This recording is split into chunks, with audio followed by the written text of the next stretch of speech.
সালে সো এই সপ্তাহ তো ভালোই গেল।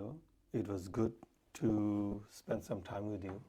সো সিন্স আমরা বাফালোতে এই অফিসটা ওপেন করছি, অনেক ক্লায়েন্টস মাশাল্লাহ সার্ভ করছো। সো হাউ ইটস গোয়িং, কেমন কেমন যাচ্ছে? আলহামদুলিল্লাহ, আলহামদুলিল্লাহ। I am very busy in Buffalo. যেই পরিমাণে সাড়া পাচ্ছি সবার কাছ থেকে, আলহামদুলিল্লাহ, এটা আল্লাহর কাছে শুক্রিয়া আদায় করে শেষ করা যাবে না। অ্যান্ড এটা মাত্র বিগিনিং। ইনশাল্লাহ we will have big days in the future. বাফেলোতে মানুষের দোরগোড়ায় পৌঁছার জন্য যা যা করার প্রয়োজন সবই করব ইনশাল্লাহ। সবাইকে ইসলামী ফাইন্যান্সে নিয়ে আসার জন্য যেভাবে কাজ করতেছি এটা আরও বাড়তে থাকবে মাশাল্লাহ, ইনশাল্লাহ। That's very good. So positive তো শুনলাম, কোনো কনসার্ন কি আছে? কনসার্ন তো অবশ্যই আছে। কনসার্ন হচ্ছে এখনো পর্যন্ত অনেকের মনে বিভিন্ন ধরনের প্রশ্ন আছে যে এটা ইসলামিক ফাইন্যান্স আসলে কিভাবে কাজ করে। অনেকে এটাকে ইসলামিক লোন বলে। এটা কিভাবে কাজ করে, এটা কি আসলেই হালাল? এটা হালাল হইলে এটা কিভাবে হালাল? এটার সঙ্গে হারামের পার্থক্যটা কোথায়? অনেকের কাছে মনে হয় সবই তো সেম। তাহলে এখানে না আসে কেন আমরা ট্রেডিশনাল ব্যাংকে যাচ্ছি না, কনভেনশনাল ব্যাংকে যাচ্ছি না? এই ধরনের প্রশ্নগুলো অনেকের মনের মধ্যেই আছে। So what do you think, এই কনফিউশনটা আমাদের কমিউনিটিতে কেন, কি কারণ? এই কনফিউশনটা মানুষের মনের মধ্যে অনেক দিন ধরে অনেকভাবে আসতেছে এবং এটার জন্য আমরা যথাযথ উদ্যোগ আগে না নেওয়ার কারণেই এটা এরকম হইতেছে। আমরা কখনোই মানুষের কাছে সরাসরি যাই না, আমাদেরকে এখন থেকে যাইতে হবে। এই জন্যই আজকে আমাদের এখানে বসা। আসসালামু আলাইকুম। বাফেলোতে এবং বাফেলোর বাইরে পুরো নিউ ইয়র্ক স্টেট এবং পুরো যুক্তরাষ্ট্রে যে যেখান থেকে আমাদের আজকের এই লাইভ আপনারা দেখতেছেন, আপনাদের সবাইকে আন্তরিকভাবে শুভেচ্ছা জানাচ্ছি। আমি সালেহ সিদ্দিকী। আজকে আমি গাইডেন্স রেসিডেন্সিয়ালের একজন অ্যাকাউন্ট এক্সিকিউটিভ হিসেবে আপনাদের সামনে উপস্থিত হয়েছি আমাদের সামি কবির ভাইকে সঙ্গে নিয়ে আপনাদের বিভিন্ন ধরনের ইসলামিক ফাইন্যান্সের ব্যাপারে আলোচনা করার জন্য, আপনাদের কাছ থেকে প্রশ্ন নেওয়ার জন্য, আপনাদের মনের মধ্যে যত ধরনের প্রশ্ন আছে সবগুলো প্রশ্নের উত্তর দেওয়ার জন্য এবং আপনাদের কাছ থেকে সহযোগিতা পাওয়ার জন্য এবং আপনাদেরকে ইসলামী ফাইন্যান্সের ব্যাপারে সহযোগিতা করার জন্য আমরা আজকে একসঙ্গে বসেছি। ইনশাআল্লাহ আমাদের সঙ্গে থাকুন। সামি ভাই। Very good. ইয়েপ। আসসালামু আলাইকুম আপনাদের ওয়ালাইকুম সালাম। দুইজনকে এবং স্বাগত জানাই বাফেলো দর্পণের পক্ষ থেকে। আর ধন্যবাদ জানাই আপনাদেরকে আমাকে আমন্ত্রণ করার জন্য আপনাদের অফিসে। তো থ্যাংক আসলে ইউ। অনেক দিন ধরে আহ, আমরা দেখছি যে গাইডেন্স রেসিডেন্সিয়াল অফিসিয়ালি ওপেন হয়েছে। তার কার্যক্রম পরিচালনা করে যাচ্ছে বাফেলো শহরে। তো আসলে মানুষের মনে অনেক প্রশ্ন যে ইসলামিক ফাইন্যান্স আসলে কি, কেন এটা সাধারণ একটি ব্যাংক লোন সিস্টেম থেকে আলাদা। যদি একটু বলেন যে আপনাদের প্রথমে আমাকে একটু বলেন যে গাইডেন্স রেসিডেন্সিয়ালটা কি। প্রশ্নটা আমার জন্য? জি আপনার ওকে, জন্য। ঠিক আছে, থ্যাংক ইউ সো মাচ। আসসালামু আলাইকুম এগেইন, আমার নাম সামি কবির। আমি গাইডেন্স রেসিডেন্সিয়ালের regional manager and vice president. দীর্ঘ 15 বছর ধরে গাইডেন্সের মাধ্যমে আমাদের মুসলিম কমিউনিটিকে আমি সাহায্য করতেছি কীভাবে আপনার রিবা থেকে মুক্ত থাকতে পারেন ইনশাআল্লাহ। সো প্রশ্নটা হচ্ছে যে গাইডেন্স রেসিডেন্সিয়াল কী কাজ করে এবং গাইডেন্স রেসিডেন্সিয়াল কি, এটা বলার আগে আমি এটা জানাতে চাই যে এই যে সালের পিছনে যে আমাদের সাইনটা আছে, why we are not a bank, এটা বলার কিন্তু একটা কারণ আছে এবং ইটস ভেরি ইম্পর্টেন্ট। এটা এত ইম্পর্টেন্ট আমাদের জানার জন্য নাও, এই সময়টা অনেক ইম্পর্টেন্ট জানার জন্য। আগের থেকে 5 বছর 10 বছর আগে থেকে এই মুহূর্তে জানার অনেক ইম্পর্টেন্ট। এটা আপনারা বুঝতে পারবেন এবং আমি এটা বোঝানোর চেষ্টা করব যে কেন এত ইম্পর্টেন্ট। আপনি যদি এখন পুরো ওয়ার্ল্ডে দেখেন যে সমস্যাটা কি, সমস্যাটা হচ্ছে গিয়ে আপনার মানুষ দরিদ্র, রাইট? রিচ, সবাই রিচ হচ্ছে, আনএমপ্লয়মেন্ট আছে, রাইট? হাঙ্গার আছে, ওয়ার আছে। এগুলো কেন হচ্ছে? এগুলো এই কারণে হচ্ছে যে কিছু অংশ শ্রেণীর মানুষরা খুবই ধনী। ধনী কিভাবে হয়েছে? ধনী হয়েছে যে জাস্ট বিজনেস করে না, এরকম একটা সিস্টেম ক্রিয়েট করা হয়েছে যেখানে নাকি ওয়ার্ল্ডের ওয়েলথ সবার কাছ থেকে আপনার কিছু অংশ উপরে মানুষ ওরা নিয়ে যাচ্ছে। এইটা একভাবে এবং সবচেয়ে ইজিভাবে করা যায়, যেটা নাকি সুদের মাধ্যমে। তো সুদটা কিভাবে হয়? আপনার যদি কিছু টাকা লাগে, আপনার কিছু কিনতে হবে, বিজনেস যেতে হলে আপনাকে লোন দেওয়া হবে, কিন্তু যেই টাকাটা দেওয়া হবে ওইটা থেকে 100 টাকাটা আপনার কাছ থেকে নেওয়া হবে। যেখানে নাকি আপনি ওই সুদটা যদি না দিতে হয়, ওইটা কিন্তু আপনার কাছেই থাকে। আপনি যেই টাকা নিচ্ছেন ওইটা আপনি যদি ফেরত দিয়ে দেন, তাহলে কিন্তু আপনার কাছ থেকে এক্সট্রা কিছু যাচ্ছে না। আল্লাহ সুবহানাহু ওয়া তাআলা সুদটাকে মানা করছে। এখন গাইডেন্স রেসিডেন্সিয়াল কি? গাইডেন্স রেসিডেন্সিয়াল ব্যাংক না। কারণ আপনি যদি ব্যাংক হন, তাহলে ব্যাংকের যে বিজনেসটা হচ্ছে গিয়ে আপনার সুদের বদলে ইন্টারেস্ট নিতে হবে, লোন দেওয়া হবে, লোনের বদলে সুদ নেওয়া হবে।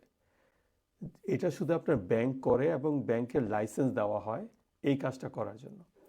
সো গাইডেন্স রেসিডেন্সিয়াল ব্যাংক না, এবং আমাদের ব্যাংকিং কোনো লাইসেন্স নাই। আমরা একটা মুসলিম ওন্ড প্রাইভেট ইনভেস্টর, যেখানে নাকি আমরা হেল্প করি। আপনি যদি বাড়ি কিনতে হয়, আপনাকে আমরা সাহায্য করি ইসলামিক ওয়েতে ফাইন্যান্স করার জন্য। আচ্ছা, সামি ভাই অথবা সালে ভাই, দুজনের মধ্যে Sure. আপনারা উত্তর দিতে পারেন। তো এখন আহ, আমি যদি বলি যে এই দেশে যেই জায়গায় সব জায়গায় সুদের প্রচলন আছে, একজন মানুষ সেই সুদ থেকে বের হয়ে কেন আপনার গাইডেন্স রেসিডেন্সিয়ালি চুজ করবে? কারণ আহ, অনেকে কমপ্লেন করে বা আমরা অনেক শুনি যে ইসলামিক ফাইন্যান্স গুলো এক্সপেন্সিভ বা কিছু কিছু ইয়ে থাকে। তো একটু যদি বলেন, আপনাদের দুইজনের মধ্যে যে কোনো একজন বলতে পারেন সালিয়নে আছে না? যে কেন আপনাদের চুজ করবে।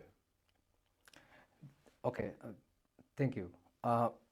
দেখুন, সবচেয়ে প্রথম জিনিস হচ্ছে যে ইসলামিক ফাইন্যান্সের সঙ্গে যে জিনিসটা মানুষের মাইন্ডের মধ্যে সবার প্রথমে আসতেছে যে ওইখানে গেলে, ইসলামিক ফাইন্যান্সে গেলে আমি হয়তো বা একটা বাড়ির মালিক হইতে পারবো, আমাকে সুদ পে করতে হবে না, ইন্টারেস্ট, রিবা যেটা পে করতে হবে না।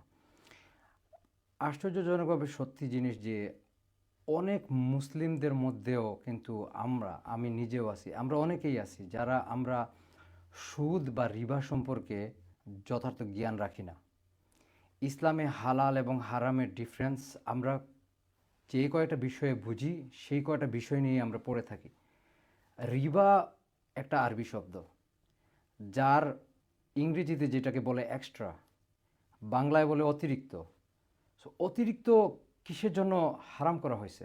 আল্লাহ সূরা বাকারাতে, পবিত্র কোরআনে সূরা বাকারাতে আল্লাহ বলতেছে যে উনি সুদকে হারাম করছে এবং উনি ব্যবসাকে হালাল করছে।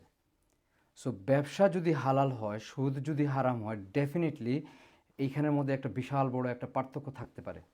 সেই পার্থক্যের জন্যই এটা সুদকে টোটালি হারাম করা হয়েছে।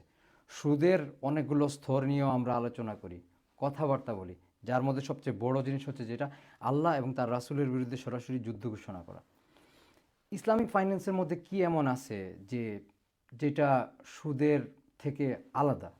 তার উপরে সরি আপনাকে জি। আটকানোর জন্য, আলাদা বলতে আমি এটাই বোঝাতে চেয়েছি যে আমরা সবাই কিন্তু যেখানে আমার কম খরচ হবে, আমি একটা রিলায়েবল ইয়ে পাবো, আমি সেখানেই যাব। তো তাহলে আমাদের মানুষ কেন গাইডেন্সকেই চুজ করবে বা কেন ইসলামিক ফাইন্যান্স চুজ করবে over the bank? Over the bank. So যেটা সামি ভাই আগে একটা কথা বলছে যে মার্কিন যুক্তরাষ্ট্রেই তো আমরা থাকি, আমেরিকাতে, আমাদের ইচ্ছা হচ্ছে এই দেশে আমরা শরিয়া মোতাবেক একটা বাড়ি কেনার আমরা চেষ্টা করতেছি, যার কারণে মানুষ ব্যাংকে যাইতে চায় না। এখন ব্যাংক আর আমি যখন গাইডেন্সে জয়েন করি প্রথম, তখন আমি যখন প্রথম সেমিনারে গেলাম, তখন চারদিকে দেখি বড় করে লেখা আছে উই আর এ ব্যাংক। তো আমার মনের মধ্যে বিভিন্ন প্রশ্ন আসলো যে গাইডেন্সের সব ওয়ালের মধ্যে বড় করে লেখা উই আর এ ব্যাংক, আমরা ব্যাংক হইলে না হয় এটা বড় করে লিখতাম, সবাইরে বলতাম আমরা ব্যাংক। তো আমরা ব্যাংক না, এই কথাটা কিসের জন্য আমরা এত বড় গলায় জোর গলায় আমরা বলতেছি। যখন এটা নিয়ে রিসার্চ করা শুরু করলাম, জানতে শুরু করলাম, তখন একটা জিনিস দেখলাম যে আমেরিকাতে ব্যাংক, যখন কেউ ব্যাংকের লাইসেন্স নিতে যায় তখন তাকে কয়েকটা শর্ত দেওয়া হয়, অনেকগুলো শর্ত দেওয়া হয় যে তোমার লাইসেন্স পাবা তুমি এই শর্তগুলো যদি মেনে নাও। তার মধ্যে প্রথম শর্তই হচ্ছে যে তুমি কখনোই কারোর সঙ্গে পার্টনার হয়ে কোনো প্রপার্টি, রিয়েল এস্টেট প্রপার্টি তুমি কিনতে পারবা না। তাইলে কি করতে পারবে? হ্যাঁ, তুমি একটা প্রপার্টিকে কোলাটারাল হিসেবে রাখতে পারবা এবং তার উপরে তুমি টাকাটা লোন দিতে পারবা। সো টাকাটা যদি লোন দে, তাহলে সেকেন্ড শর্তটা হচ্ছে সেই টাকাটা তুমি বিনা লাভে দিতে পারবা না। আপনারা আমেরিকাতে যারা আজকে অনেক বছর ধরে আছেন, আপনারা দেখতেছেন যে 0% ইন্টারেস্টে আমরা অনেক মানুষ আমরা গাড়ি কিনি, কিন্তু আজ পর্যন্ত কোনো বাড়ি কিন্তু চোখে দেখা যায় নাই যে 0% ইন্টারেস্টে বাড়ি দিতেছে। এর কারণটা হচ্ছে ওই আইনের জন্য। এটা ফেডারেল অ্যাক্ট আর্টিকেল নম্বর 12 অনুযায়ী একটা ব্যাংক কখনোই 0 ইন্টারেস্টে লোন দিতে পারবে না। এখন প্রশ্ন হচ্ছে সুদের সংজ্ঞা কী? সুদের সংজ্ঞাটাই তো হচ্ছে এটা যে আপনি আল্লাহর সঙ্গে কি দিয়ে চুক্তি করছিলেন, সেই চুক্তির মধ্যে এটা যে আমি আপনাকে $5,000 যদি ঋণ হিসেবে দিই, টাকাটা ঋণ হিসেবে দিলাম, আপনি আমাকে সেটার উপরে আবার যদি $500 বা $100 প্রফিট দেন এক্সট্রা, তাহলে আমি টাকা দিয়ে টাকাটা মেক করতেছি, এই জন্যই এটা সুদ হয়ে গেল, এটা হারাম হয়ে গেল। কিন্তু যদি সেই $5,000 আমি ইনভেস্ট করি in the real asset, real প্রপার্টিতে বা রিয়েল যে কোনো জিনিসে, আর সেটা থেকে যদি আমার লাভ থাকতে পারে, লসও হইতে পারে, এবং সেটাকে আমি মেনে নেই, এবং সেটা থেকে যে অতিরিক্ত যে টাকাটা আমি উপার্জন করব সেটা হচ্ছে প্রফিট, সেটা হচ্ছে ব্যবসা, সেটা হচ্ছে ব্যবসা। সো গাইডেন্স রেসিডেন্সিয়ালকে এই কারণেই চুজ করবে, কারণ গাইডেন্স রেসিডেন্সিয়াল ক্ষমতা থাকা সত্ত্বেও ব্যাংকের লাইসেন্স নিবে না। কেন নিবে না? কারণ গাইডেন্স রেসিডেন্সিয়ালের প্রথম কথা হচ্ছে যে রিবা বা সুদের সঙ্গে আমাদের যে কম্প্রোমাইজ, এটা কখনোই হবে না, আমরা কখনোই এটা করব না। আমরা নিজে কোনো ব্যাংক না, যেহেতু আমরা ব্যাংক না, অথবা আমরা আপনাকে শুধু লোন দিতে বাধ্য না, আমরা লোন দেই না। আমরা কি করি? আমরা আপনার সঙ্গে একটা প্রপার্টি আপনি কিনতে যাচ্ছেন, ধরেন আপনার কাছে মাত্র 5% ডাউন পেমেন্ট আছে, তার মানে হচ্ছে আপনি আসলে 5% বাড়ির রিয়েল মালিকানাটা কিনে নিচ্ছেন। বাকি 95% কই থেকে আসবে? ব্যাংকের কাছে গেলে সে তো লোন দিবে, আমরা সেটা লোন দিচ্ছি না, আমরা নিজে সেই অংশটা কিনে ফেলতেছি আমাদের নিজেদের টাকা দিয়ে। এখন আপনি আর আমি, আমরা দুইজন হয়ে গেলাম পার্টনার, কো ওনার। যেহেতু কো ওনার, এখন আপনার সঙ্গে ব্যাংকে গেলে কি চুক্তি হইতো? চুক্তি খুবই ইম্পর্ট্যান্ট একটা জিনিস, যে আল্লাহর সঙ্গে আপনি কি দিয়ে চুক্তি করতেছেন সেটার উপরে ডিপেন্ড করতেছে হালাল এবং হারাম। আপনি বিবাহ বহির্ভূত সম্পর্ক আর বিবাহের সম্পর্কের মধ্যে পার্থক্যটা হচ্ছে চুক্তি, কাবিননামা, নিকানামা, এটা হচ্ছে চুক্তি। আপনি যেই গরুটা আল্লাহর নামে জবাই করা হলো সেটা আপনার জন্য হালাল, যেই গরুটা আল্লাহ ছাড়া অন্য কোনো ইলাহর নামে, অন্য কোনো উপাস্যের নামে জবাই করা হলো সেটা আপনার জন্য হারাম। অথচ সেম একই একজন শেফ যদি দুইটা গরু যদি রান্না করে, আপনি কিন্তু টেস্ট মনে করবেন সেম, সব কিছু সেম, কিন্তু এখানে আপনি চুক্তিটা ভঙ্গ করছেন আল্লাহর সঙ্গে, যার জন্য একটা হালাল হয়ে গেছে, একটা হারাম হয়ে গেছে। সেম থিং আমরা যেটা করতেছি, আপনার সঙ্গে ব্যাংকের কাছে আপনি গেলে লোন এগ্রিমেন্ট করতে হয়, আমাদের সঙ্গে আপনার কোনো লোনের এগ্রিমেন্ট থাকবে না। কেন? কারণ আমরা আপনাকে লোন দিচ্ছি না। আপনি আমাদের, ব্যাংক যখন আপনার দিকে তাকায় কী হিসেবে তাকায়? দেনাদার হিসেবে তাকায়। আপনি যখন ব্যাংকের দিকে তাকান, ব্যাংকের দিকে তাকায় ও আমার পাওনাদার। কিন্তু আপনি আমাদের দিকে যখন তাকাবেন বা আমরা যখন আপনার দিকে তাকাবো, সেটা হচ্ছে যে ও উনি আমার কো ওনার, উনি আমার পার্টনার। এখন প্রশ্ন হচ্ছে আপনার সঙ্গে আমার তাহলে কী চুক্তি হবে? আপনার সঙ্গে আমার চুক্তি হবে ডিমিনিশিং ব্যালেন্স কো ওনারশিপ, বা সংক্ষেপে যেটাকে আরবিতে বলা হয় মুশারাকা। আল্লাহ সুবহানাহু ওয়া তাআলা কোরআনে কিন্তু এটা বলছে যে আমরা যেন মুশারাকার মাধ্যমে ব্যবসা করি। যদি দুইজন মানুষের মধ্যে বা দুইটা পক্ষের মধ্যে হালাল এবং সৎভাবে ব্যবসা হয়, তৃতীয় পক্ষ হিসেবে কে থাকে জানেন? আল্লাহ সুবহানাহু ওয়া তাআলা নিজে থাকে। আমরাও বিশ্বাস করি গাইডেন্সের সঙ্গে যেই কাস্টমাররা বাড়ি কিনতেছে, তৃতীয় পক্ষ হিসেবে আল্লাহ থাকতেছেন। কিসের জন্য? কারণ আল্লাহ জানেন আমরা কতটুকু হালালভাবে বিজনেসটা করতেছি। এখন প্রশ্ন হচ্ছে যে গাইডেন্স রেসিডেন্সিয়ালকে এই কারণেই চুজ করবে, কারণ গাইডেন্স রেসিডেন্সিয়ালের সঙ্গে আপনার কখনোই কোনো লোনের এগ্রিমেন্ট হবে না। গাইডেন্স রেসিডেন্সিয়াল আপনাকে একজন পার্টনার হিসেবে সম্মান দিবে। আবারও সেম প্রশ্ন সামি ভাই আপনার কাছে, জি। যে কেন নর্মাল ব্যাংকিং সিস্টেম থেকে বের হয়ে ইসলামিক ফাইন্যান্স মানুষ চুজ করবে, এবং আপনারা মান্থলি পেমেন্ট কিভাবে ক্যালকুলেট করেন? Like system? প্রথমত আপনার প্রথম প্রশ্ন থেকে কেন মুসলমানরা রেগুলার ব্যাংকের কাছ থেকে না গিয়ে ওরা ইসলামিক ফাইন্যান্স কেন চুজ করবে? এই প্রশ্নের উত্তর হচ্ছে যে আমরা মুসলমান হিসেবে আমরা জানি যে রিবা নেওয়া দেওয়া হারাম। কেউ যদি রিবাতে লিপ্ত হয় সে আল্লাহ সুবহানাহু ওয়া তাআলা এবং রাসূলের এগেনস্টে সে যুদ্ধ ঘোষণা করছে, এটা কোরআনে স্ট্রেট ফরওয়ার্ড বলা আছে। সো ওইটার জন্য নাম্বার ওয়ান অ্যান্সার যে একটা মুসলমান হিসাবে আমাদের ব্যাংকের সাথে আমাদের ডিল করা যাবে না। আরেকটা কারণ হচ্ছে ব্যাংকের সাথে কেন ডিল করা উচিত না, কারণ ব্যাংক এমন একটা ইনস্টিটিউশন যেটা নাকি এভরিথিং এগেনস্ট আমাদের বিলিফ যেটা নাকি হয়। যেমন নাকি ডিটেলসে বলি, কেউ যদি মদের বিজনেস করতে চায়, ব্যাংক কিন্তু বলবে না যে তুমি মদের বিজনেস করতেছো, কমিউনিটিতে মদ খায়া অনেক ইয়ে হয়, ফ্যামিলিতে সমস্যা হয়, এটার জন্য কমিউনিটিতে যে আমি তোমাকে লোন দিব না। ব্যাংক কিন্তু বলতে পারবে না। যদি বলে তাহলে গভর্নমেন্ট বলবে যে তুমি ডিসক্রিমিনেট করতেছো একটা মদের বিজনেস ওনারের এগেনস্টে, রাইট? তার মানে কি, ব্যাংক হইতে হয় ভ্যালু নিউট্রাল, মানে ব্যাংক কখনো কোনো ভ্যালু আপহোল্ড করতে পারবে না, রাইট? আরও অনেক এক্সাম্পল দেওয়া যায়, অস্ত্র, gambling, right? But you get the point.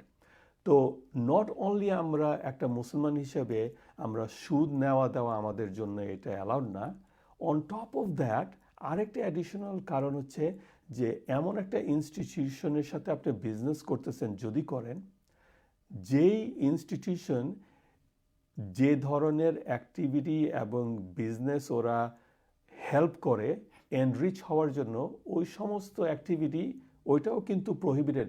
শুধু ইসলামে না, আপনি যে কোনো একটা কমিউনিটিতে যান, ওই একটা কমিউনিটিতে যদি গ্যাম্বলিং থাকে, একটা ক্যাসিনো থাকে, আপনি কি মনে করেন যে ওই কমিউনিটির উন্নতি হয়? না, যে ক্যাসিনো ওনার ওর উন্নতি হচ্ছে। যেই কমিউনিটিতে আপনার মদের স্টোর থাকে ওই কমিউনিটিতে সমস্যা হচ্ছে, রাইট? তো এই কারণে কেউ যদি একটা মুসলমান হিসাবে যদি ওই একটা ইনস্টিটিউশনকে সাপোর্ট করে, তার মানে ওরা ইনডিরেক্টলি ওই অল দোজ অ্যাক্টিভিটি যেগুলো নাকি আমাদের জন্য হারাম, ওগুলোতে ইনডিরেক্টলি সাপোর্ট করতেছে। স্কলারদের মেজর কিছু কারণ আছে যেটার কারণে ওরা যে কোনো একটা এগ্রিমেন্টকে হালাল এবং হারাম বলে। মেইনগুলো হচ্ছে সুদ, গ্যাম্বলিং, তারপরে আপনার যে ফর্নিকেশন, তারপরে আপনার ডেট সেল করা, ঋণ সেল করা, এই সমস্ত যে কোনো এগ্রিমেন্ট যদি থাকে তাহলে ওই এগ্রিমেন্টটা হালাল না, according to majority of the global scholar যারা নাকি ইসলামিক ইকোনমিক্সের উপরে স্টাডি করে।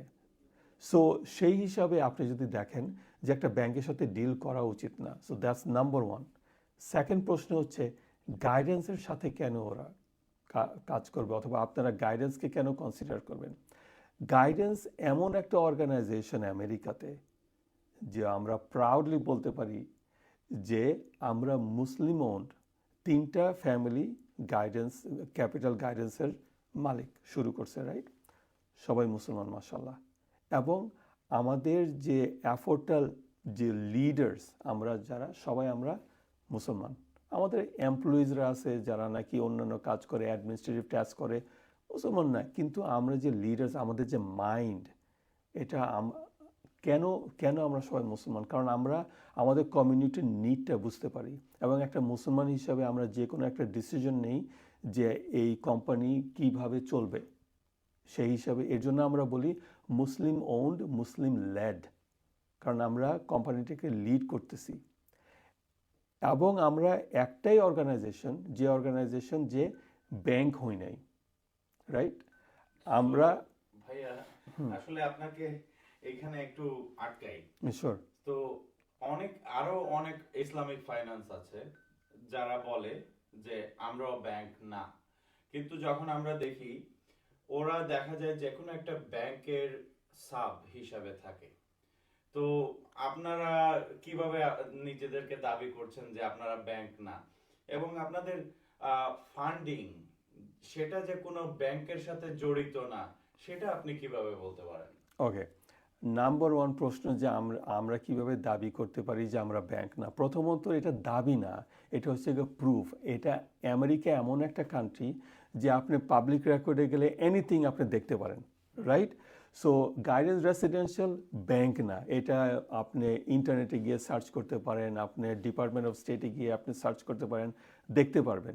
সিমিলার ওয়েতে এনি আদার অর্গানাইজেশন যদি ক্লেম করে যে আমরা ব্যাংক না, আপনি সেমভাবে আপনি সার্চ করে আপনি গুগল করে আপনি ফাইন্ড আউট করতে পারবেন যে কারা ব্যাংক এবং কারা ব্যাংক না। কেন আমরা বলি যে আমরাই একমাত্র? কারণ অন্য কোনো অর্গানাইজেশন নাই, এবং এটা একটুখানি ডিটেলসে কিন্তু আমাদের সবার বোঝা উচিত। এদেশে আপনি যদি হান্ড্রেডস অ্যান্ড মিলিয়নস অফ ডলার্সের যদি আপনি বিজনেস ট্রানজ্যাকশন করেন, তার মানে কি আপনার 200-300টা বাড়ি, রাইট, কিনা হচ্ছে in a matter of a month, এক মাসে, রাইট? সো যখন কিনা হচ্ছে এটাতে কারো কিন্তু আপনার ইনভেস্ট করতে হচ্ছে, গাইডেন্সের ইনভেস্টমেন্ট করতে হচ্ছে, রাইট? গাইডেন্স যখন নাকি আমরা শুরু করি 1999-এ, আমাদের founder chairman doctor Mohammad Hamour, সে যখন ডিসাইড করছে যে আমেরিকাতে একটা ইসলামিক ফাইন্যান্স বাড়ি ফাইন্যান্স করার জন্য সলিউশন বের করবে, তখন কিন্তু শুরু করতেই $25 মিলিয়ন শুধু লিগ্যাল ফিজ খরচ করতে হয়েছে। কারণ 18টা ল ফার্মকে হায়ার করা হয়েছে যে একটা বাড়ি কিনতে হলে টাইটেল সার্চ করতে হয়। টাইটেল যখন হবে, বাড়ির মালিক তো আমরা, ওই টাইটেলের মধ্যে আমাদের নামটা কিভাবে থাকবে, মালিকের নামটা কিভাবে থাকবে। এখন যদি আমরা তো শুধু একটা স্টেটে করতেছি না, আমরা মাল্টিপল স্টেটে করার প্ল্যান আছে। তো আমরা নিউ ইয়র্ক স্টেটে টাইটেল যখন রেকর্ডিং করতে হবে, যে টাইটেল কোম্পানি কারেন্টলি ধরেন যে রেগুলার বাড়ি ক্লোজ করলে যে করতেছে, টাইটেল ইন্স্যুরেন্স করতেছে, আমাদের ফাইন্ড আউট করতে হয়েছে যে আমরা যদি ওই টাইটেলে যদি মালিক থাকি, তখন কি এভরি সিঙ্গেল টাইটেল কোম্পানি কি ওইটা রেকর্ড করবে? রেকর্ড করতে গেলে যে আমাদের যে একটা কোম্পানির নাম থাকবে, তার মানে এটা একটা কমার্শিয়াল টাইটেল ইন্স্যুরেন্স হবে। How many commercial title insurance আছে যারা নাকি আন্ডাররাইট করে ইন আমেরিকা? তা আমি শুধু আপনাকে একটা শুধু প্রসেসের পার্টটা আপনাকে এক্সপ্লেন করছি। এরকম দেখেন, ক্রেডিট কেউ যদি আসে, ইনকাম, তারপরে আমরা কিভাবে রেকর্ডে, আমরা যে মানিটা, যে আপনার যখন ক্লোজিং টেবিলে আমরা মানিটা কিভাবে সেন্ড করব, আমাদের তো এটা ওয়্যার ট্রান্সফার করতে হবে। এই মানিটা যখন ওয়্যার ট্রান্সফার করতে হবে, আমাদের টাকাটা তো একটা ব্যাংক অ্যাকাউন্ট থেকে যাইতে হবে। আমাদের ওই ব্যাংক অ্যাকাউন্টে কি আমরা কি সুদ দিব? আমরা তো সুদ দিব না। তো আমাদের এই সমস্ত জিনিস আমাদের স্টেপ বাই স্টেপ আমাদের গবেষণা করে দেখে অ্যাটর্নিজ হায়ার করে, এখন দেখেন টাইটেলের জন্য একটা স্পেসিফিক রিয়েল এস্টেট ফার্ম আমাদের হায়ার করতে হয়েছে। এই যে ডিপোজিট রাখার জন্য আমাদের একটা ফাইন্যান্সিয়াল সেক্টর থেকে অ্যাটর্নি হায়ার করতে হয়েছে। আমি জাস্ট আপনাকে 2টা এক্সাম্পল দিলাম। আপনি চিন্তা করে দেখেন, একটা বাড়ি যখন ট্রানজ্যাকশন হয়, হাউ মেনি পার্ট আছে, রাইট? ডিফারেন্ট অর্গানাইজেশন আছে, ইনভলভ হয়, রাইট? সো আমাদের 18 ডিফারেন্ট ল ফার্ম আমাদের হায়ার করতে হয়েছে, এবং আমাদের ফিজ কস্ট ছিল ওভার $25 মিলিয়ন, জাস্ট যেন আমরা প্রপারভাবে শুরু করতে পারি। যখন নাকি আমরা শুরু করি, আমাদেরকে অনেক অ্যাটর্নি ফার্মসরা আমাদেরকে বলছে, why don't you become a bank? Bank হলে তো ইজি, ব্যাংকিং লাইসেন্স হলে এভরিথিং মানে automatically falls under the banking law and it's very easy for you, and the government is going to give you the money, you take the money, আপনার fad থেকে 1% 2% আপনি loan নিলেন, নিয়ে আপনি 5% আপনি mortgage দিয়ে দিলেন, in between you're making the money, you don't have to do anything. কিন্তু আমরা চুজ করছি যে আমরা ওই রাউটে যাব না, এর জন্য আমরা এত মানি স্পেন্ড করছি। এখন আপনি জিজ্ঞেস করতে পারেন যে কেন এত মানি স্পেন্ড করা হয়েছে, এবং এই ধরনের অ্যামাউন্ট যে স্পেন্ড করা হয়েছে, এটা করার capacity how many people has. So এই যে তিনটা family, doctor Mohammad hamour family যে ওনারা যে শুরু করেন, ওনারা কিন্তু দীর্ঘ বছর ধরে মিডল ইস্টে গ্লোবালি ওনাদের real estate business, hotel business, এগুলো ওনাদের আছে এবং এখানে ওনারা কমার্শিয়াল ডেভেলপমেন্ট করেন। তো ওনাদের অলরেডি মাশাল্লাহ একটা অ্যাবিলিটি ছিল টু স্টার্ট সামথিং এবং এই টাকা ইনভেস্ট করা। এই যে আমরা এভরি সিঙ্গেল মান্থে আমরা যে হান্ড্রেডস অফ মিলিয়ন্স ডলার যে আমরা স্পেন্ড করি, রাইট, এটা আমাদের নিজস্ব মানি। তারপরে আমরা এটা অফলোড করতেছি to an investor and then আমরা আমাদের ফান্ড টানতেছি। এভরি সিঙ্গেল আদার কোম্পানির যে আপনি প্রশ্নটা করছেন, যে অনেকে তো বলে আরও তো ইসলামিক ফাইন্যান্স কোম্পানি আছে যারাও নাকি বলে যে ওরাও ব্যাংক না অথবা ওরাও হালাল। আপনি যদি দেখেন দেখবেন যে এভরি সিঙ্গেল অর্গানাইজেশন ওরা যখন চুজ করছে, ওরা দেখছে যে আমরা যে রাউটটা নিছি এই রাউট ইজ ভেরি এক্সপেন্সিভ, যেটা নাকি আমি এক্সপ্লেন করলাম। সো এই কারণে অনেকে মানি সেভ করার জন্য nobody wants to take that same route. আজকে বাফালোতে আমাদের যদি কমিউনিটি থেকে কোনো সবচেয়ে রিচ একজন পার্সন যদি এসে বলে যে আমি ইসলামিক ফাইন্যান্স শুরু করতে চাই, আমার ফান্ড আছে এত, এখন কমিউনিটি থেকে সবাই আসো আমার সাথে যোগ দাও, হ্যাঁ সে করতে পারবে। এখানে কিন্তু না কোনো সিক্রেট নাই, কিন্তু ওইটা করতে গেলে যে আপনার যে প্রসেস করতে হবে, নলেজ, যে স্টেপস, যে ধৈর্য ধরতে হবে, তারপরে যে আপনার প্রফিট মেক করবেন, somebody is gonna say, you know what, it's too tough. 25 years ago আমরা ডিসাইড করছিলাম যে আইদার আমরা এটা, আমার এখন মনে আসছে ডক্টর মোহাম্মদ হামুর যখন নাকি ওই যে আমরা যে মানিটা আমাদের অ্যাকাউন্ট থেকে যখন নাকি ওয়্যার ট্রান্সফার করা হয় ক্লোজিংয়ের সময়, তখন একটা প্রশ্ন ছিল যে ব্যাংকের মাধ্যমে এই টাকাটা পাঠানো হবে, ওখানে সুদের একটা ইস্যু ছিল যে পার ডে টাকাটা থাকলে ওখানে সুদ দেয়। এইটা আমাদের করতে 3 মাস ব্যাক অ্যান্ড ফোর্থ লাগছে। আপনারা ওইখান থেকেও আপনারা সুদ নিচ্ছেন না, রাইট, এইটার জন্য 3 মাস ব্যাক অ্যান্ড ফোর্থ লাগছে।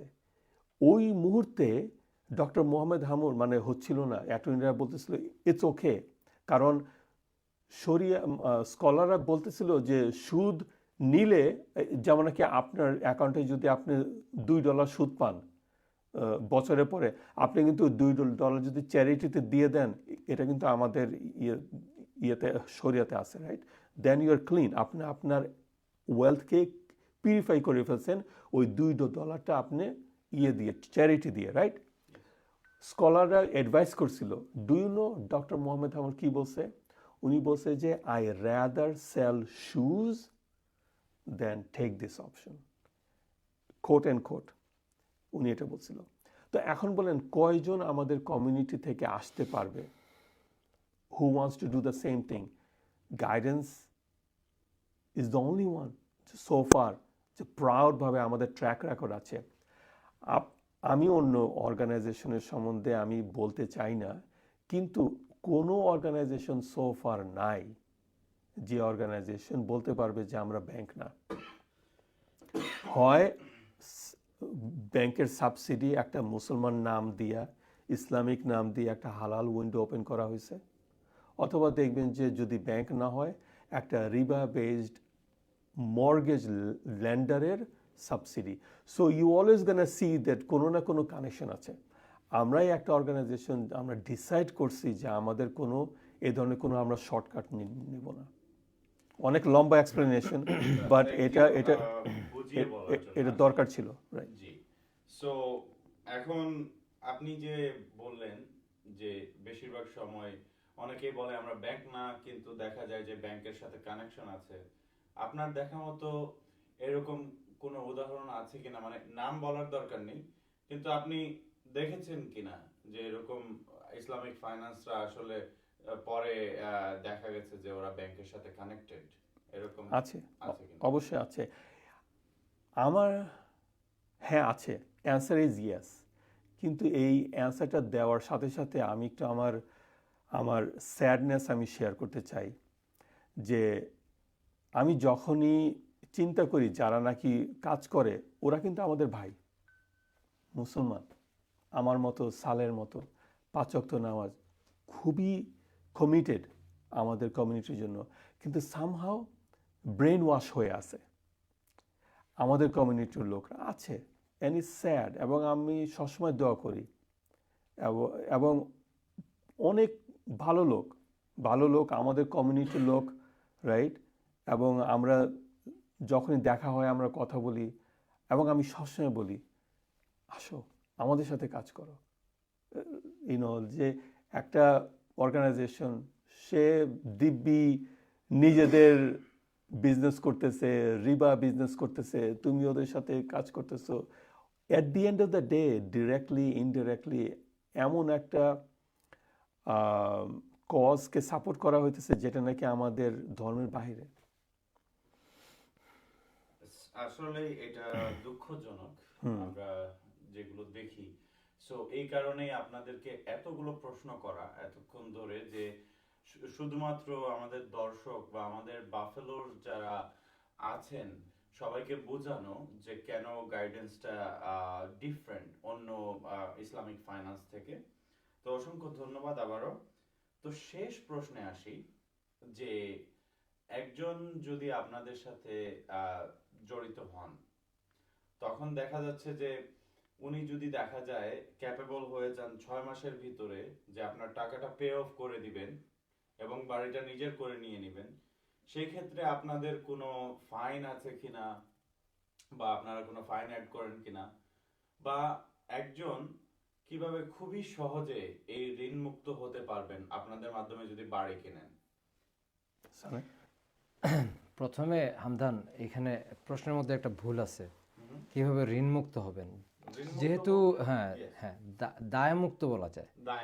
দায় এই কারণে বলা যায় যে ওনার সঙ্গে চুক্তিটা হচ্ছে যে উনি একটা বাড়ি, একজন ব্যক্তি একটা বাড়ি কিনতেছেন, ওনার কাছে পর্যাপ্ত পরিমাণে টাকা নাই বাড়ি কেনার জন্য। উনি ব্যাংকের কাছে গেলেন, ব্যাংকে গিয়ে বললেন যে আমার কাছে এই পরিমাণে ডাউন পেমেন্ট আছে আর আমার টাকার দরকার, বাড়িটা কিনতে হবে। সো ব্যাংক, আমি আগেই বলছি, ব্যাংক যেটা করবে সেটা হচ্ছে সে এই ডাউন পেমেন্ট, এই বাড়ি সব কিছু কোলাটেরাল রাখবে, বন্ধক হিসাবে, বন্ধকের মতো রাখবে, তার উপরে সে টাকাটা দিবে ওনাকে। সো উনি ব্যাংকের কাছে ঋণগ্রস্ত, কারণ উনি ব্যাংকের কাছ থেকে টাকাটা ঋণ হিসেবে আনছে। ব্যাংকের লাভ হচ্ছে প্রতি মাসে এই টাকা থেকে যে লাভটা সে নেবে, ইন্টারেস্ট, সুদ, সেটা সে মেক করছে। ব্যাংক, অনেকগুলো ব্যাংক দেখা যায় যে এটাকে বলে প্রি পেমেন্ট পেনাল্টি। একজন মানুষ আর্লি ওর বাড়িটা পেইড অফ করে দিতে চাচ্ছে, সেই ক্ষেত্রে ব্যাংক দেখতেছে যে সে তো পর্যাপ্ত পরিমাণে প্রফিট বানাইতে পারতেছে না, সে যেটা করতেছে সে ওটাকে আপ টু 4% পর্যন্ত প্রি পেমেন্ট পেনাল্টি চার্জ করে বসতেছে। ইসলামিক ফাইন্যান্সে, বিশেষ করে গাইডেন্স রেসিডেন্সিয়ালে আমাদের একটা শরিয়া বোর্ড আছে। আমাদের শরিয়া বোর্ডে 7 জন মেম্বার। এই 7 জন মেম্বারই দুনিয়ার বিভিন্ন দেশ থেকে বাছাই করা ইসলামিক ইকোনমিক্সের উপরে ভেরি নলেজেবল 7 জন ইসলামিক স্কলার। আমরা ওনাদের জন্য কাজ করি, ওনারা আমাদের জন্য কাজ করে না। কিভাবে? আমরা আমাদের বিজনেসের যে প্রজেক্টগুলো আমরা ওনাদের কাছে সাবমিট করি, সেটা ইসলামী শরিয়া অনুযায়ী হালাল কি না সেই সার্টিফিকেট ওনাদের কাছ থেকে আসার পরেই আমরা সেই বিজনেসটা স্টার্ট করতে পারি। অনেক ধরনের বিজনেস আছে যেটা আমরা করতে পারি না, যেটা এই কারণে করতে পারি না শুধুমাত্র আমেরিকাতে, কারণ আমরা ব্যাংক না, ব্যাংকের লাইসেন্স, যেমন এফএইচএ লোন। আমরা আসলে হয়তো টপিকটা থেকে বেরিয়ে যাচ্ছি। আমার প্রশ্নটা ছিল যে আপনারা কোনো পেনাল্টি চার্জ করেন না, এখানে কোনো পেনাল্টি আমরা চার্জ করি না, ডেফিনেটলি আমরা করি না, কারণ ওই যে আগে বললাম যে শরিয়া ভিত্তিক অনুযায়ী যে জিনিসটাই হারাম হবে সেটা আমরা করতে পারি না। সো আপনি যদি আজকে সকালে বাড়ি ক্লোজ করে বিকালেও যদি আপনার পুরো পে অফ করে দিতে চান, আমরা আপনাকে কোনো এক্সট্রা চার্জ করব না। অসংখ্য ধন্যবাদ। আর আরেকটা যেটি প্রশ্ন ছিল যে কিভাবে অতি শীঘ্রই একজন মানুষ দায়মুক্ত হতে পারবেন, যেটি আপনি কারেক্ট করেছেন যে দায়মুক্ত কিভাবে হবেন। তো তখন আপনাদের কোনো অ্যাডভাইস থাকবে কিনা আপনাদের সেই পার্টনারদের প্রতি? যে তোমার একটা প্রশ্ন ছিল আগে, যেটা আমার মনে হয় আমি আরেকবার সবার সামনে বলা উচিত। আহ, যেটা ছিল যে এই যে পেমেন্টের যে সিস্টেমটা, আমরা লাভ কিভাবে নেই, হ্যাঁ। এটা ব্যাংকের কাছ থেকে আমাদের কিভাবে আলাদা হয়, সো বা আমরা এক্সপেন্সিভ কিনা বা ব্যাংকের চাইতে আমরা বেশি চার্জ করতেছি কিনা, সেটা আমাদের গাইডেন্স রেসিডেন্সিয়াল ওয়ার্ল্ডের 27টা দেশে ব্যবসা করতেছে। আমরা আমেরিকাতে number 1 Islamic home financing company হিসেবে আজকে প্রায় 25-26 বছর ধরে আমরা বিজনেস করতেছি। গাইডেন্সের কাস্টমারদের সঙ্গে আমি খুব সংক্ষেপে বলতেছি, গাইডেন্সের কাস্টমার যে ডাউন পেমেন্টটা নিয়ে আসতেছে, আমরা এই বাড়ির সেই পরিমাণে সেই পার্সেন্টেজ অনুযায়ী মালিকানা ওনাকে দিচ্ছি, আর বাকি মালিকানাটা আমরা নিজে কিনে নিচ্ছি। সো এখন প্রশ্ন হচ্ছে যে যেহেতু আমাদের মধ্যে লোনের কোনো এগ্রিমেন্ট নাই, সো মুশারাকার এগ্রিমেন্ট আছে, মানে আমরা পার্টনার হিসেবে বাড়িটাকে, এখন উনি প্রতি মাসে আমাদের যেই অংশটা মালিকানার, সেই অংশ থেকে একটা করে অংশ উনি কিনে নিচ্ছে। ওনার প্ল্যান হচ্ছে নির্দিষ্ট একটা সময়ের মধ্যে উনি এই পুরো মালিকানাটা কিনে আমাদেরকে এই বাড়ি থেকে বের করে দেবে। জিনিসটা হচ্ছে এটা। এখন যেহেতু প্রতি মাসে উনি পুরোটা মালিকানা আমাদের কিনতে পারতেছে না, কিন্তু একটা অংশ কিনে নেওয়ার পরে বাকি যে অংশটা ব্যবহার করতেছে, আমাদেরই অংশ ব্যবহার করতেছে, সেই অংশের উপরে আমরা ওনাকে একটা ইউসেজ ফি বা রেন্টের মতো আমরা চার্জ করতেছি। সেই রেন্টটা কত হওয়া উচিত? আমরা বলতেছি যে এই টাকাটা যদি আপনি ব্যাংকের কাছ থেকে লোন নিয়ে আসতেন, তাহলে যেই পার্সেন্টেজটা আপনি সুদ হিসেবে দিতেন, আমাদেরকে সেম অংশটাই আপনি আমাদেরকে রেন্ট হিসেবে পে করেন। So Guidance Residential very competitive, এটা বেঞ্চমার্কিং, আমরা বেঞ্চমার্ক করি, আমরা ভেরি কম্পিটিটিভ, আমরা এক্সপেন্সিভ না। We are trying to be like ইকোনমিক্সের মধ্যে আমরা এক্স্যাক্টলি সেম হারমোনিয়াস লাইনে আমরা যাইতে চাই, যাতে কখনো কোনো মুসলমানের মনের মধ্যে এই প্রশ্ন না আসে যে আমরা অতিরিক্ত চার্জ করে ওনাকে জুলুম করতেছি। সেটা হচ্ছে একটা। তারপরেও যদি মনে হয় যে আমাদেরটা এক্সপেন্সিভ, হ্যাঁ 0.1 0.2 এক্সপেন্সিভ হইতে পারে, এটার রিজনটা কি? এটা রিজন হচ্ছে এইটা, আমরা লস শেয়ার করি। আচ্ছা, এখানে আরেকটি প্রশ্ন যেটি হচ্ছে যে আপনি তো বলছেন রেন্ট হিসাবে উনি পে করছেন, তাহলে ওনার পোরশনটা উনি কমিয়ে আনছেন কিভাবে? সো প্রতি মাসে উনি যে মান্থলি পেমেন্টটা করতেছেন, সেই অংশের 4টা অংশ হয়, সেই পেমেন্টের 4টা অংশ হয়। একটা অংশ হচ্ছে উনি এটা যায় ওনার অ্যাকুইজিশনে, মানে এই মাসে এই বাড়ির গাইডেন্সের মালিকানা থেকে এই অংশটা আমি আমার নিজের করে নিলাম। বাকি যে অংশটা থাকবে তার একটা, সেই অংশটার উপরে একটা রেন্ট, 2 নম্বর যে পেমেন্টের যে অংশটা, সেটা হচ্ছে গাইডেন্সকে আমি তার প্রফিট দিচ্ছি আমি। সো 2টা অংশ, আর আরও 2টা অংশ বাকি, একটা হচ্ছে ট্যাক্স আর একটা হচ্ছে insurance. So tax and insurance আপনি তো বাড়ি পেইড অফ হইলেও আপনি পে করতে হচ্ছে। সো এই 4টা অংশের মধ্যে আপনি প্রতি মাসে আমাদেরকে যে রেন্টটা দিচ্ছেন, সেটা আবার প্রতি মাসে কমতেছে, কারণ আপনার মালিকানা বাড়তেছে, আমাদের মালিকানাটা কমে আসতেছে। এখন যদি আপনি $100 এক্সট্রা পে করেন, সেটা সরাসরি আপনার মালিকানায় যাচ্ছে।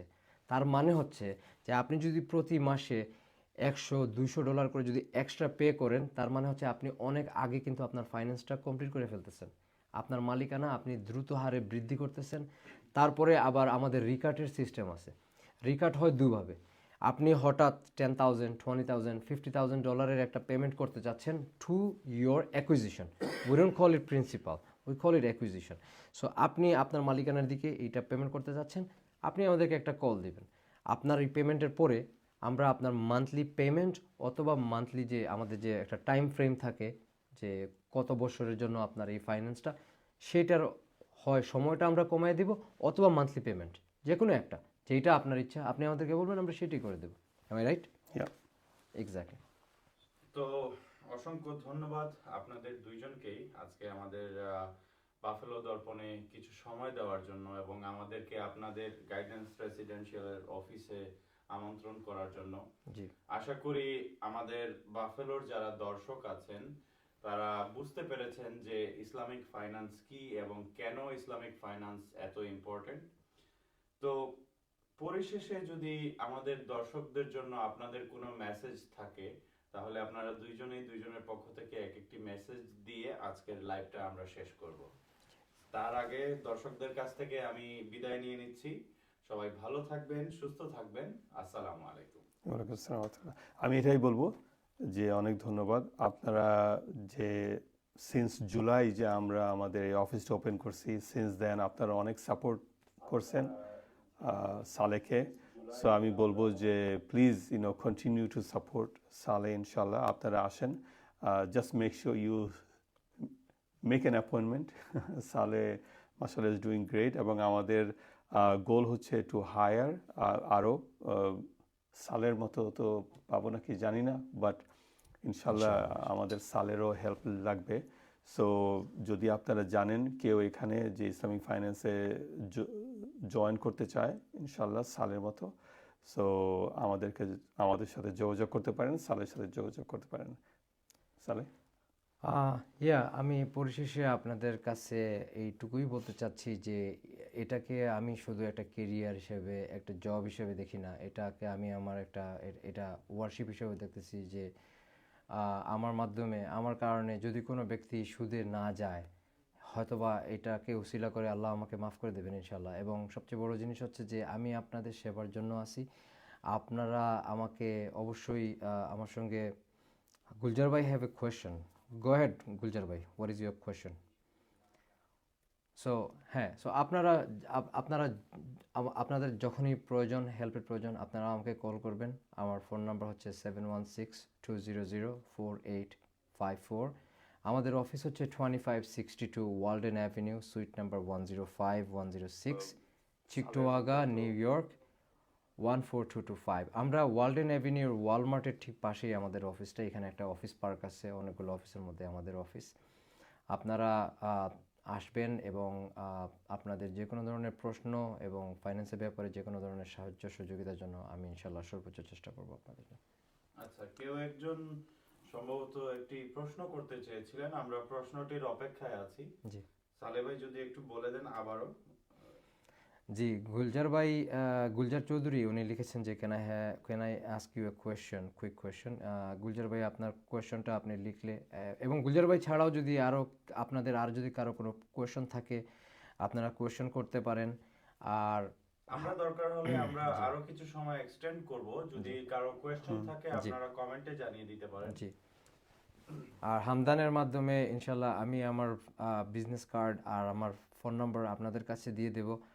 আপনারা আমাকে যে কোনো ব্যাপারে ফোন করতে পারেন, ইমেল করতে পারেন, এবং যদি আমি কোনো কারণে আপনাদের ফোন অ্যান্সার করতে না পারি আপনারা অবশ্যই একটা টেক্সট রাখবেন বা ভয়েস মেসেজ রাখবেন। আমি ইনশাল্লাহ আপনাদেরকে কল ব্যাক করার চেষ্টা করব যতটা সম্ভব। So I don't see the question. উনি খুব সম্ভবত নাই। অথবা আপনারা চাইলে কিন্তু কমেন্টের মধ্যে আপনারা প্রশ্ন রেখে দিতে পারেন, আমি ফিরে এসে সেগুলোর অ্যান্সার করে দেব আপনাকে ইনশাল্লাহ। অথবা আপনারা দুইজনেই, আপনি বা সামি ভাই পার্সোনালি কমেন্টগুলো একটু খেয়াল রাখবেন কেউ কোনো প্রশ্ন করছেন কিনা। তো আজকের জন্য এই পর্যন্তই। আপনাদের দুজনকে অসংখ্য ধন্যবাদ আবারও। ভালো থাকবেন আপনারা, আপনাদের জন্য দোয়া রইল। আর আমার দর্শকরা যারা আছেন, ওকে, আবার প্রশ্নটা এসেছে। আচ্ছা, গুলজার ভাইয়া বলেছেন, ইয়েস, হ্যাঁ। তো উনি যেটা বলতেছে যে স্টেট ডাউন পেমেন্ট অ্যাসিস্ট্যান্ট, মানে উনি মিন করতেছে DPA, down payment assistant program. এখানে বাফালোতে আমাদের সালে, what's the name of the organization? Belmont housing. হ্যাঁ, বেলমন্ট হাউজিং এর মাধ্যমে আপনারা করতে পারেন। অন্যান্য স্টেটেও আমরা করে থাকি। এটার কোয়েশ্চনের অ্যান্সারটা হচ্ছে, গুলজার ভাই আপনাকে বলতেছি, এটার অ্যান্সারটা হচ্ছে যে আপনি ডিপেন্ড করতেছে কোন সিটিতে আপনি বাড়িটা কিনতেছেন, তারপরে আপনার ইনকাম কত, তারপরে আপনার কনফার্মিং অ্যামাউন্টটা কত। সো এগুলো কয়েকটা বিষয়ের উপরে। সো আপনি মনে করেন বাফেলোতে একজন মানুষ বাড়ি কিনতে চাচ্ছে, এখানে বেলমন্ট হাউজিং নামে একটা অর্গানাইজেশন আছে, ওরা আপনাকে ডাউন পেমেন্টের অ্যাসিস্ট্যান্টের জন্য হেল্প করবে। কিভাবে করবে? আপনাকে প্রথমে একটা প্রি অ্যাপ্রুভাল পাইতে হবে, আপনাকে দেখাতে হবে যে আপনি কোয়ালিফাইড ফর এ ফাইন্যান্স। তারপরে সেই কোয়ালিফিকেশন অনুযায়ী ওরা আপনার ইনকাম সব কিছু চেক করে তারপরে ওরা আপনাকে হেল্প করবে। বাফেলোতে $10,000, নায়াগ্রা ফলসে $5,000, কেউ যদি হ্যামবার্গে ফার্স্ট টাইম হোম বায়ার হয় তাহলে আপ টু $20,000 পর্যন্ত সাহায্য সহযোগিতা পেয়ে যেতে পারে। শারাফত মিম লিখেছেন, হোম ক্লোজিংয়ের পর এক্সট্রা মানি পে করতে চাইলে কি আবার ক্লোজিং কস্ট দিতে হবে? না, যদি আপনি ক্লোজিংয়ের পরে আপনি যদি বান্ডলে একটা বিগ পেমেন্ট করতে চান, এক্সট্রা পেমেন্ট করতে চান, তাহলে আপনাকে কোনো ক্লোজিং কস্ট দিতে হবে না।